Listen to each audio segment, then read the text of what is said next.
বন্ধুরা, এই মুহূর্তের একটি খুব দুঃখজনক খবর, একটি দুর্ঘটনার খবর এসছে। সেটা হচ্ছে বেহালার তারাতলায়। সেখানে একটি নির্মীয়মান গোডাউন ভেঙে পড়েছে। এখনও পর্যন্ত সেই স্ট্রাকচারের ভিতরে আটকে রয়েছে বহু শ্রমিক। ১৩ জনকে উদ্ধারও করা হয়েছে। আজকের কিছু ফুটেজ এসছে এই দুর্ঘটনার, আপনাদেরকে দেখাই এবং ইনফরমেশনগুলো নিশ্চয়ই আপনাদের কাজে লাগবে। প্রথমে বলি যে এই নির্মীয়মান যে গোডাউনটি ভেঙে পড়ার সাথে সাথে কিন্তু একেবারে দমকল এবং ক্রেন পৌঁছে যায় খুব তাড়াতাড়ি, খুব ফাস্ট অ্যাকশান নেয়। দেখতে পাচ্ছেন সেই যখন ক্রেন এলো সেই মুহূর্তের দৃশ্য। এরপর আরও একটি ভিডিও আমাদের কাছে এসছে, সেই ভিডিওটাও আপনাদেরকে দেখাই। সেই ভিডিওটা হচ্ছে গিয়ে সেনাবাহিনীর লোকজনকে খবর দেওয়ার সাথে সাথে তারাও কিন্তু পৌঁছে যান।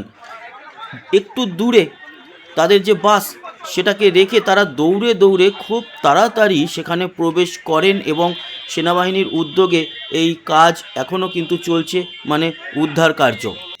পুরো ঘটনার উপরে যদি আপনাদেরকে নজর দেওয়ানো যায় তাহলে আপনারা বুঝতেই পারছেন এই দুর্ঘটনাটি খুবই ভয়ঙ্কর। কি জানা যাচ্ছে এই মুহূর্তের রিপোর্ট অনুযায়ী, যে তারাতলায় ভেঙে পড়া নির্মীয়মান গুদাম থেকে এখনও পর্যন্ত উদ্ধার করা গিয়েছে ১৩ জনকে। তাদের গুরুতর জখম অবস্থায় এসএসকেএম হাসপাতালে পাঠানো হয়েছে।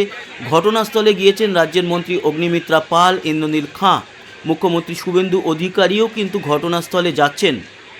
ক্রেন দিয়ে ভেঙে পড়া লোহার বিম তোলার চেষ্টা চলছে, তার নিচেই আটকে আছেন শ্রমিকেরা। ঠিক কতজন আটকে আছেন তা কিন্তু এখনও পর্যন্ত স্পষ্ট নয়। আর আরও একটা খুব ভয়ঙ্কর খবর, সেটা হচ্ছে লোহার বিমে লেগে আছে রক্ত মাংস পর্যন্ত। কি জানা যাচ্ছে, কলকাতার পুরসভার পুর কমিশনার স্মিতা পাণ্ডে তিনি বলছেন যে কলকাতার পুলিশ কমিশনার অজয় নন্দ, পুলিশের ডিসি সহ একাধিক উচ্চপদস্থ আধিকারিক ঘটনাস্থলে পৌঁছে গেছেন। রয়েছে একাধিক অ্যাম্বুলেন্স। আহতদের উদ্ধারের সঙ্গে সঙ্গে যাতে হাসপাতালে পৌঁছে দেওয়া যায়, সময় যাতে নষ্ট না হয় তার জন্য অ্যাম্বুলেন্স প্রস্তুত। স্থানীয় সূত্রে খবর, তারাতলার গুদামটিতে নির্মাণের কাজ চলছিল গত ১.৫ বছর ধরে। গুদামের কয়েকতলা উঁচু ছাদ বুধবার বেলার দিকে হুড়মুড়িয়ে ভেঙে পড়ে। অনেক শ্রমিক সেখানে কর্মরত ছিলেন। সূত্রের দাবি, লোহার কাঠামোর উপর কংক্রিটের স্তর চাপানো হয়েছিল। স্থানীয়রা জানাচ্ছে সকাল থেকেই কাঠামোটি নড়ছিল, তা পরখ করতে গিয়েছিলেন কয়েকজন শ্রমিক। তখনই আচমকা ছাদ ধসে পড়ে, নিচে সকলে চাপা পড়ে যান। প্রাথমিকভাবে জানা গিয়েছে এটি বন্দর কর্তৃপক্ষের জমি, তা একটি চা সংস্থাকে লিজে দেওয়া হয়েছিল। তারাই গত ১.৫ বছর ধরে এই গুদামের নির্মাণ কাজ চালাচ্ছিল। গুদামের ঠিকাদারও ভিতরে আটকে রয়েছে বলে খবর।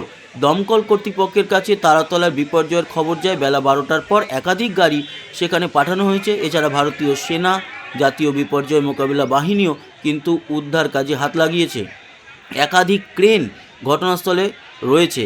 ৫০ টন পর্যন্ত ওজন তুলতে পারে এমন হাইড্রোলিক ক্রেনও ঘটনাস্থলে নিয়ে যাওয়া হয়েছে।